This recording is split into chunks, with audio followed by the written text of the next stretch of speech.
नमस्ते मित्रांनो, आपण सरस्वती कॉलनी येथे रेस्क्यू करण्यासाठी आलो आहोत आणि रात्रीचे 12:30-1 वाजलेले आहेत। रेस्क्यूसाठी आलो। गोंड जातीचा साप जो आहे तो मध्ये गेटमधून मध्ये आलेला आहे आणि कुत्र्यांनी त्याला भुकून मध्ये पाठवलं आहे।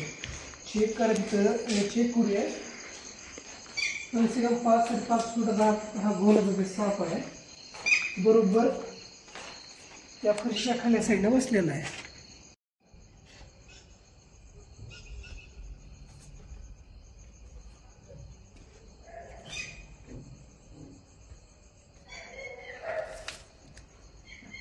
आताच तुम्ही पाहिले कशा दगडाच्या बरोबर खाल्ल्या साईडने बसल्या। त्या सापाला तिथून त्या रेस्क्यू करूया सुरक्षित पद्धतीनं त्याला इथून पकडून नेचरमध्ये, जिथं मानवी वस्तीचं प्रमाण कमी आहे अशा ठिकाणी सापाला सोडून देऊया। चला तर माझ्यासोबत आणि आपण घेऊन सापाला पकडूया। शॉट लावायचं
जेवढे साप आहेत मित्रांनो, सगळ्या सापांमध्ये सगळ्यात मोठे दाताचे असतात. हे मोठं पॉइझन आहे सब, म्हणजे विष असतं. दाताचे प्रमाण एवढा मोठा असतं, एक एवढा मोठा असतो. किती बघा किती ॲग्रेसिव्ह आहे. त्याला पॅक केलं तरी त्याचा आवाज वाटतो, एवढा डेंजर आहे. कारण की सध्या मीटिंग पिरियड असलेल्या एका ठिकाणी 2 ते 3 सोय भेटू शकतात आपल्याला.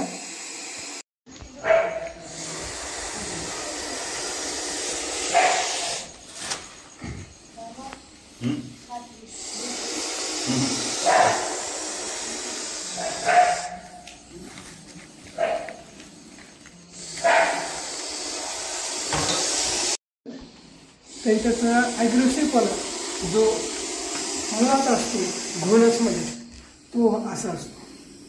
त्याला पॅक केला आपण पोत्यामध्ये त्याच्यावर किती वाटतं. आणि हा एवढा डेंजर असतो की ह्या पोत्याच्या बाहेरही तिची दात एक एवढे दात असतात म्हणजे. आणि बॉडीमध्ये म्हणजे जे अशा विषग्रंथी राहते त्यामध्ये 12 ते 14 ml एवढं पॉइझन असतं. म्हणजे एवढ्या पॉइझनमध्ये 10 ते 15 माणसं आरामात मरू शकतात.